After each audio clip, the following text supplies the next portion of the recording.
Good morning बच्चों, आप कैसे हैं? अच्छे हैं? हम भी अच्छे हैं।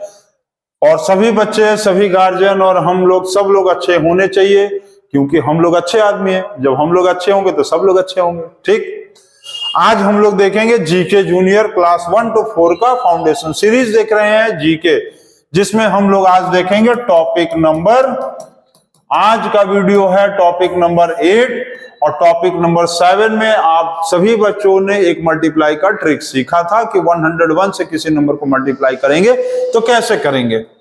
तो आज भी हम लोग जीके जूनियर क्लास 1 to 4 में एक चीज सीखेंगे और वो चीज बिल्कुल आपको उम्मीद है कि अच्छा लगेगा। ठीक है, तो उसको सीखने के लिए आप लोग रेडी हो जाइए और आप लोग कॉपी पेन बुक सब निकाल लीजिए। और उम्मीद है, और बहुत सारे बच्चे, उम्मीद क्या है, बहुत सारे बच्चे कमेंट कर रहे हैं, जिससे यही पता चलता है कि बच्चों को यह वीडियो अच्छा लगता है।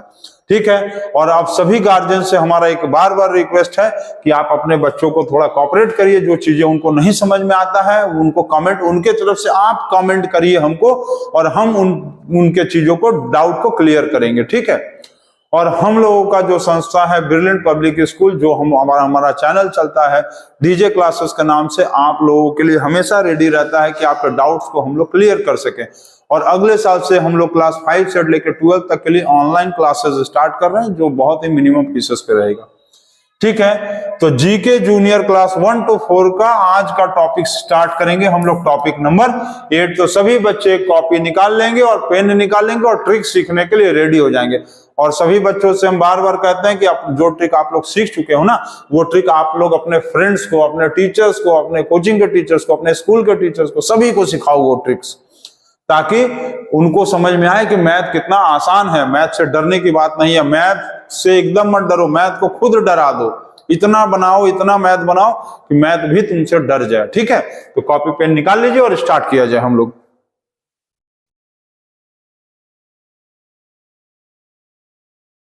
चलिए, आज का ट्रिक हम लोग सीखते हैं। किसी एक नंबर का मल्टीप्लाई करना है, मान लो 71 का मल्टीप्लाई करना है, तो कैसे करोगे? 71 का मल्टीप्लाई करना है तो क्या करोगे? 1 1 जा 1, पहले देखो 1 1 जा 1। ठीक, अब क्या करोगे? 7 + 7 को प्लस कर दो, 7 और 7 क्या होगा? 14। अब 14 में से तुम यहां पर 4 को उतार दो। अब कैरी कितना हुआ? कैरी हो गया आपका ये 1। कैरी कितना हो गया आपका? कैरी हो गया ये 1, ये हो गया कैरी। ठीक, ये क्या हो गया आपका? कैरी। एक बार ट्रिक सीखने में समय लगता है, उसके बाद नहीं टाइम लगता है। कैरी हो गया 1। अब क्या करोगे? तो अब क्या करेंगे? 7 7 का मल्टीप्लाई करेंगे। 7 7 जा 49, 7 7 जा 49। ठीक है, 7 7 जा कितना हुआ? 49। और ये जो कैरी 1 था इसमें प्लस कर दो, ये हो गया 50, ये हो गया 50, 5041 आ गया। आप लोग कैलकुलेटर से चाहो तो चेक भी कर लो। चलो, दूसरा एक क्वेश्चन दिखाएं आपको हम। जैसे मान लो 61 मल्टीप्लाई करना है, तो क्या करोगे बताओ? तो सबसे पहला रूल 1 1 जा 1, 1 1 जा 1। चलो 1 उतार दो। फिर 6 और 6 को, ये 6 और ये 6 को प्लस कर दो। 6 और 6 हो गया 12, ये 2 को यहां उतार दो। ये 1 क्या हो गया? कैरी। कैरी कितना हो गया? 1 हो गया। अब क्या करोगे? ये 6 और 6 का अब मल्टीप्लाई कर दो। 6 6 या 36 और कैरी 1 इसमें लाके प्लस कर दो 37, ये हो गया 3721। समझिए हम क्या बोले? सबसे पहले लास्ट वाले नंबर का 1 1 जा 1 मल्टीप्लाई, फिर ये वाले नंबर का 6 + 6 12, 2 कैरी 1 हो गया। इतना क्लियर? अब क्या करोगे? उसी नंबर को जिसको तुम प्लस कर रहे थे, 6 और 6 का मल्टीप्लाई कर दो। 6 6 36, जो कैरी था उसको ऐड कर दिए, 37 आ गया, आंसर खत्म हो गया। और एक बता दें, चलो 81 देख लो आप। 1 1 जा 1, 1 1 जा 1 हो गया। अब क्या करेंगे? 8 + 8, 8 + 8 हो गया 16, तो 6 उतार दो। कैरी कितना हो गया? कैरी हो गया 1। ठीक है, कैरी कितना हुआ? कैरी हो गया 1, कैरी 1 हो गया। अब कैरी 1 हो गया तो 8 8 जा कितना होगा? 8 8 जा होगा 64, और 1 कैरी जो था इसको प्लस कर दिए, ये हो गया 65, ये हो गया 65, ये हो गया 65, 6561 आ गया आंसर। तो इसी तरह से आप हमको कमेंट बॉक्स में ये बताओ कि 91 जा कितना होगा कमेंट बॉक्स में, और एक ये बताओ कि 51 को मल्टीप्लाई करेंगे तो कितना आएगा। ये दोनों का आंसर आप हमको कमेंट बॉक्स में बिल्कुल से बताएंगे।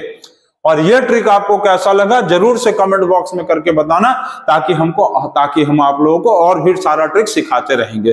ठीक है, तो इसको आप नोट कर लीजिए और ट्रिक सीखते रहिए और सर आपको सिखाते रहेंगे। ठीक है, और कमेंट भी करते रहो। तो चलिए जीके का स्टार्ट कर दिया जाए। ट्रिक लिख लीजिए आप लोग।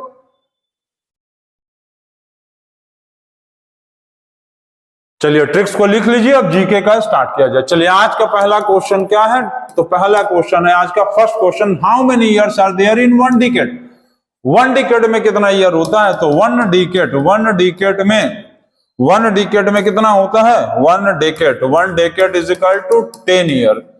एक दशक, डेकेड मतलब दशक होता है। ठीक है, डेकेड मतलब दशक, और एक दशक में 10 ईयर होता है, 10 ईयर्स। ठीक है, वन डिकेड्स में कितना होता है, 10 ईयर्स। क्लियर, वन डिकेड में कितना होगा, 10 ईयर्स। हो गया सभी बच्चों का।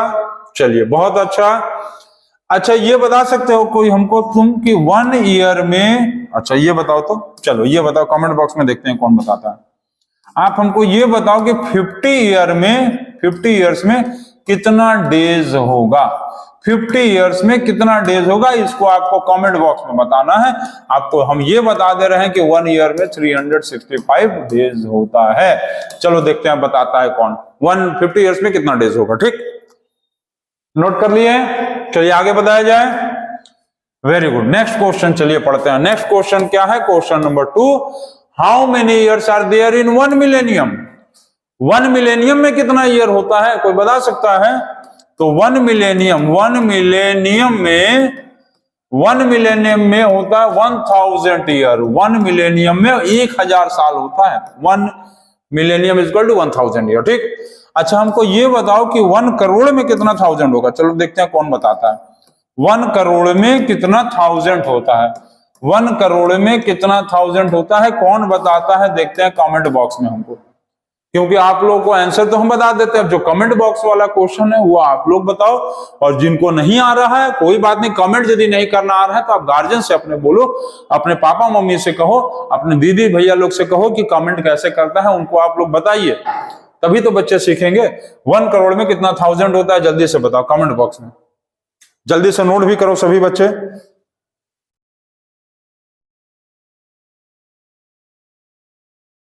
सभी बच्चों का हो गया, आगे बढ़ा जाए। चलिए नेक्स्ट क्वेश्चन क्या है, नेक्स्ट क्वेश्चन दिया है, name the first man to walk on the moon. सबसे पहला आदमी कौन था जो चांद पे गया था, इंडिया से नहीं पूरे वर्ल्ड के हम पूछ रहे हैं, पूरे वर्ल्ड में बताओ कि सबसे पहला आदमी कौन था जो चांद पे गया था। तो उस आदमी का नाम था Neil Armstrong. Neil Armstrong was the first man to go on the moon. कहां से, इन द वर्ल्ड। अब आप हमको ये बताओ कमेंट में कि इंडिया से पहला कौन आदमी था जो चांद पे गया था। इंडिया से कौन ऐसा आदमी था, name the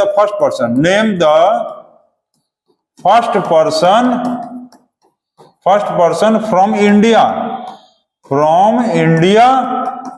two walk on the moon. मतलब इंडिया से सबसे पहला कौन आदमी था जो चांद पे गया था, ये आप हमको कमेंट बॉक्स में बताओ। ठीक है, समझ गए। अच्छा ये आपको पता है कि नील आर्मस्ट्रांग जो है वो 1969 को नील आर्मस्ट्रांग सबसे पहले चांद पे गया था। ठीक है, तो इसको नोट कर लीजिए आप। और नेक्स्ट क्वेश्चन देखिए,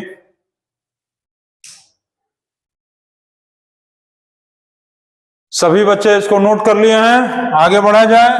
चलिए नेक्स्ट क्वेश्चन देखते हैं, आगे बढ़ गए हम लोग, क्वेश्चन नंबर 4 पे आ गए। चलो बताओ, which festival is called as the festival of colours.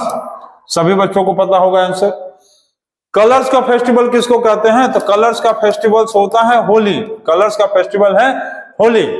ठीक है, कलर्स का फेस्टिवल होता है होली। सबको पता था, ठीक है, बिल्कुल पता होना चाहिए। अच्छा सबको पता था ये चीज, ठीक है, चलो ठीक है, नोट कर लो इसको। कलर्स का फेस्टिवल जो है वो होली होता है। ठीक है, होली में हॉलीडे भी होता है, स्कूल बंद रहता है, एग्जाम खत्म हो जाता है और बच्चे आराम से अपना होली खेलते हैं। ठीक, तो इसको नोट कर लीजिए। हो गया।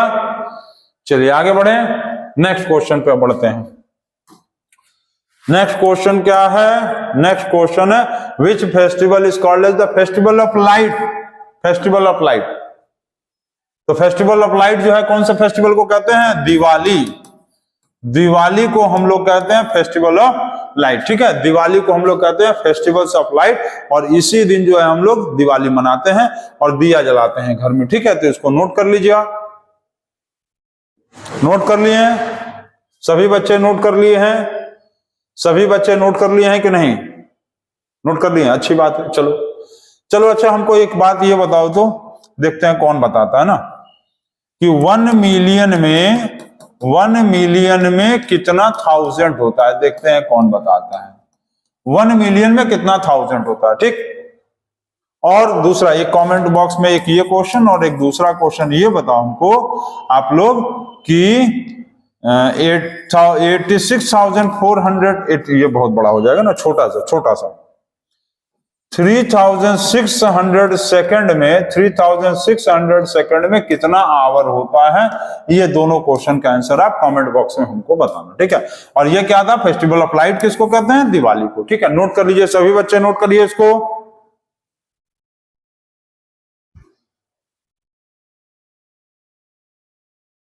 सभी बच्चे नोट कर लिए हैं? हमको थोड़ा बीच में जाकर ना अपने कैमरा को देखना पड़ता है कि वो रिकॉर्ड कर रहा है कि नहीं। अभी कभी एक बार ऐसा हुआ था कि हम उसमें पढ़ा रहे थे और आधा घंटा तक पढ़ा दिए, हमको सोचे कि कैमरा रिकॉर्ड हो रहा है, बाद में पता चला कैमरा बंद हो गया था। इसीलिए थोड़ा हमको बीच में जाकर देखना पड़ता है कि कैमरा रिकॉर्ड हो रहा है कि नहीं, नहीं तो हमारा मेहनत बेकार हो जाएगा ना, इतना पढ़ाया बेकार हो जाएगा, वेस्ट हो जाएगा। तो which gas is taken up by the green plants? हाँ, ये बताओ तो, ग्रीन प्लांट्स क्या लेता है? तो ग्रीन प्लांट्स कौन सा गैस लेता है? बताओ कौन सा गैस लेता है? टेक इन करता है, टेक इन। कौन सा गैस लेता है green plants? Carbon dioxide. Carbon dioxide जो है वो ग्रीन प्लांट्स लेता है। और कौन सा गैस जो गिव आउट करता है? बताओ, गिव आउट। कौन सा गैस बाहर निकालता है? ऑक्सीजन। पता है ना, ग्रीन प्लांट्स कार्बन डाइऑक्साइड ले लेता है और ऑक्सीजन को बाहर निकाल देता है, और वही ऑक्सीजन तो हम लोग सांस लेकर जिंदा हैं। हम लोग कौन सा गैस लेते हैं सांस लेने के लिए? हम लोग ऑक्सीजन गैस लेते हैं सांस लेने के लिए, और उसी गैस को लेकर तो हम लोग जिंदा रहते हैं ना। तो इसको नोट कर लेंगे, और बहुत इंपॉर्टेंट क्वेश्चन था ये। ठीक है, जल्दी से नोट करिए, इसको नोट करिए फटाक से, जल्दी से नोट कर लीजिए आप। अच्छा, हमको ये बताओ कि name one animal which eat both grass and flesh. चलो बताओ, name one animal which eats both plant and meat. ऐसा कौन सा जानवर है जो प्लांट और मीट दोनों खाता है? चलो ये कमेंट बॉक्स में हमको तुम लोग बताना, सभी बच्चे, छोटे बच्चों के लिए, क्लास 1 वाले बच्चों के लिए। तो इसको नोट करिए और आगे देखिए आप लोग। सभी बच्चों का हो गया है, आगे देखा जाए। नेक्स्ट क्वेश्चन देखेंगे, क्वेश्चन नंबर 7। क्वेश्चन नंबर 7 दिया है, name the longest river on the earth. Name the longest river on the earth मतलब पूरे धरती पे सबसे बड़ा रिवर कौन है, सबसे बड़ा नदी कौन है? तो उस नदी का नाम है the Nile river. The Nile river, ये नाइल रिवर जो है वर्ल्ड का सबसे बड़ा रिवर है अर्थ का। ये कहां है? ये पाया जाता है अफ्रीका में। ये पाया जाता है अफ्रीका में। नाइल रिवर जो है ना दुनिया का सबसे बड़ा नदी है, इससे बड़ा नदी ही नहीं है कोई। ठीक है, तो इसको नोट कर लो आप, जल्दी से नोट कर लिए। नोट कर लिए कि नहीं सभी? सब बच्चे नोट कर लिए? चलो बहुत अच्छा किया। अच्छा ये बताओ हमको, गोमती नदी, गोमती रिवर कहाँ है? चलो बताओ, गोमती रिवर विच सिटी में है? विच सिटी, कौन से शहर में गोमती रिवर है? देखते हैं कौन बच्चा बता देगा। अच्छा चलो हिंट दे दे तुमको, हिंट हम दे रहे हैं कि उत्तर प्रदेश का ही एक शहर है। उत्तर प्रदेश का ही एक शहर है जहां पर गोमती नदी है। देखते हैं कौन बच्चा बताता है। ठीक है, कौन बच्चा बताता है इसको हम देखते हैं, कमेंट बॉक्स में बताना है कि गोमती नदी विच सिटी में है। अच्छा, उत्तर प्रदेश के एक शहर में है, हम हिंट दे दिए तुमको। चलो जल्दी बनाओ, हो गया ये, नोट कर लिए हो? चलो आगे बढ़ा जाए क्वेश्चन नंबर 8 पे। 8 नंबर क्या दिया है? 8 नंबर दिया है कि नेम द स्मॉलेस्ट कॉन्टिनेंट। सबसे छोटा कॉन्टिनेंट, सबसे बड़ा कॉन्टिनेंट कौन सा है? सबसे बड़ा कॉन्टिनेंट होता है एशिया। स्पेलिंग छोटा होता है एशिया का, लेकिन कॉन्टिनेंट बहुत बड़ा है। और नेम द स्मॉलेस्ट कॉन्टिनेंट में तो ऑस्ट्रेलिया है। ऑस्ट्रेलिया का पता चला नाम बहुत बड़ा है लेकिन है छोटा, समझ गए। एशिया का देखो स्पेलिंग बहुत छोटा, लेकिन ये बिगेस्ट कॉन्टिनेंट है, बिगेस्ट कॉन्टिनेंट, ठीक है, बिगेस्ट कॉन्टिनेंट, ध्यान देना। और ऑस्ट्रेलिया का पता चला स्पेलिंग बहुत बड़ा है लेकिन यह है बहुत छोटा कॉन्टिनेंट। तो इसीलिए कहा जाता है कि आप लोग बड़ा काम करो ना, खाली बात मत करो, बड़ा बड़ा काम करो। जैसे क्लास में बैठ के टीचर थोड़ा सा कॉपी चेक कर रहा तो लगते हो बात करने, ऐसा नहीं करना चाहिए। उस समय भी आप अपना कुछ ना कुछ काम कर लो, जो होमवर्क मिला है उसको बना लो जल्दी से, ताकि घर पे आराम रहेगा, फ्री रहोगे। ठीक है, तो चलिए इसको नोट कर लीजिए, आप जल्दी से नोट करिए। नोट हो गया? सभी बच्चे नोट कर लिए? बहुत अच्छा। चलिए नेक्स्ट आगे देखा जाए। क्वेश्चन नंबर 9 क्या है? जल्दी से पढ़ो और आंसर बताओ, खुद से बताओ तो क्या दिया हुआ है? Name the tallest mountain on the earth. Mount Everest. Mount Everest जो है वो दुनिया का, धरती का सबसे बड़ा माउंटेन है, माउंट एवरेस्ट।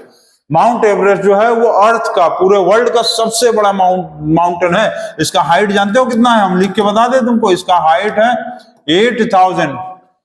8,848 मीटर। 8,848 मीटर इसका हाइट है। समझ गए कितना हम बताएं? इसका हाइट है 8,848 मीटर जो है इसका हाइट है। ठीक है, ये नोट रखना, याद रखना, ये समझ गए, इसको याद रखना। अच्छा, ये आप हमको कमेंट बॉक्स में बताओगे, कमेंट बॉक्स में ये बताओ कि माउंट एवरेस्ट जो है वो कौन से कंट्री में है? माउंट एवरेस्ट जो है विच कंट्री में है? माउंट एवरेस्ट कौन से देश में है? चलो बताओ तो देखते हैं कमेंट बॉक्स में कौन बताता है। देखो, कमेंट बॉक्स का क्वेश्चन आप लोगों से इसलिए पूछा जाता है कि इसी बहाने कम से कम आप गूगल करके ही आंसर बताते हो। हमको पता है कि कमेंट बॉक्स का क्वेश्चन सभी बच्चे गूगल से ही बताते हैं, लेकिन गूगल से बताने के साथ साथ आपको याद तो हो गया, आप समझ तो गए कि कहां पर था। तो गूगल से ही बताओ, लेकिन बताओ ताकि आपको कम से कम वो चीजें याद तो हो जाए। देखो, गूगल से पढ़ना कोई खराब नहीं है, लेकिन गूगल पे खाली डिपेंड रहना बहुत गंदा बात है ना। आप ये चीज यदि गूगल से हमको खोज के बताओगे तो फिर उसको दिमाग में बैठा लो, याद कर लो ना, उसको हमेशा के लिए जो याद हो गया। कहीं ना कहीं हम लोग को बुक से, या जैसे हम तुम लोग को पढ़ा रहे तो हमको भी तो कहीं ना कहीं बुक से चाहे गूगल से तो हमको याद करना होगा। हम याद किए होंगे अपने समय, तो हम लोग के टाइम में तो गूगल नहीं था, हम लोग बुक से पढ़ते थे, तो बुक से पढ़ के याद है। तो देखो, आज भी हमको याद है। माउंट एवरेस्ट पूरे अर्थ का सबसे बड़ा माउंटेन है और इसका हाइट भी देखो 8,848 मीटर है। हम लोग जब छोटे क्लास में थे ना, 4-5 में, तब हम लोग को जी को पढ़ाया था, अभी भी हमको देखो याद है। तो तुम लोग भी इस तरह से पढ़ो, याद हो जाएगा। चलो इसको नोट कर लिए। अब नेक्स्ट क्वेश्चन पढ़ते हैं, क्वेश्चन नंबर 10। क्वेश्चन नंबर 10 क्या है? तो which continent is called as the dark continent. Dark continent मतलब, डार्क मतलब अंधकार, अंधेरा, काला। तो काला कॉन्टिनेंट कौन सा है? अफ्रीका। अफ्रीका कॉन्टिनेंट को हम लोग डार्क कॉन्टिनेंट कहते हैं। ठीक है, अफ्रीका कॉन्टिनेंट को हम लोग डार्क कॉन्टिनेंट कहते हैं, समझ गए? तो इसको नोट कर लेंगे। अच्छा, अब एक चीज और आपको हम बता देते हैं, ब्लैक डायमंड किसको बोलते हैं? बताओ तो। ब्लैक डायमंड, ब्लैक डायमंड किसको बोलते हैं? तो आप याद रखना कि कोयले को हम लोग ब्लैक डायमंड बोलते हैं। ठीक है, कोयला। कोयला का मतलब ब्लैक डायमंड, मतलब काला हीरा। जमीन से जो कोयला निकलता है ना, उसको बेच के बहुत सारा पैसा लोग कमाते हैं, इसीलिए उसको बोलते हैं ब्लैक डायमंड। ठीक है, कोयला, समझ गए? तो इसको नोट कर लीजिए। अच्छा, आपसे एक हम कमेंट बॉक्स वाला क्वेश्चन पूछते हैं, ट्रिक वाला। आपको हम बताए थे कि 1 + 2 + 3 + 4 प्लस, ऐसे करते करते करते करते मान लो 10 तक प्लस करेंगे तो कितना आएगा, ये आपको ट्रिक हम सिखाए थे। तो ट्रिक से आप इसका आंसर हमको बताइएगा कमेंट बॉक्स में कि कितना आ रहा है। और सभी बच्चों को हम लोग, हमारे तरफ से बहुत सारा प्यार कि आप सारे बच्चे जो है ये सारी चीजों को आप बना ले रहे हैं, कमेंट में आंसर भी बताते हैं, और आप इसी तरह से मेहनत करते जाओ और कहीं ना कहीं जो है आप क्लास में फर्स्ट भी आओगे और आप अपने पापा मम्मी का नाम भी रोशन करोगे। और एक चीज, फिर एक कंप्लेन ये भी है कि बहुत सारे बच्चे सुबह जो है जब छुट्टी रहता है तो बहुत लेट से उठते हैं। ऐसा नहीं, बिल्कुल ऐसा मत करो। सुबह जानते हो जल्दी उठना चाहिए, सुबह जल्दी उठने से आपके पास बहुत सारा टाइम रहता है, बहुत सारी चीजें आप उठ के कर सकते हो। तो जिस दिन आपका छुट्टी रहे उठ के सुबह और ज्यादा काम करो। ये मत सोचो कि छुट्टी है इसलिए हम 10 बजे तक सोएंगे, 11 बजे तक सोएंगे, बिल्कुल गलत, गंदा बात है ये सब। सुबह उठो, सुबह उठकर पढ़ो। जो बच्चे सुबह उठकर पढ़ते हैं ना उनको बहुत जल्दी याद हो जाता है। ठीक है, हम लोग भी छोटे थे तो सुबह ही उठ के पढ़ते थे, इसलिए अभी भी देखो याद है। ठीक है, तो ये चीजों को आप लोग करो और आप सभी बच्चे जो है अच्छे बच्चे हो और अच्छे, हमको उम्मीद है, उम्मीद नहीं हमको विश्वास है कि सभी बच्चे इसको सॉल्व करेंगे, कमेंट बॉक्स में आंसर बताएंगे और इसको लर्न भी करेंगे। ठीक है, तब तक thank you, good night and take care.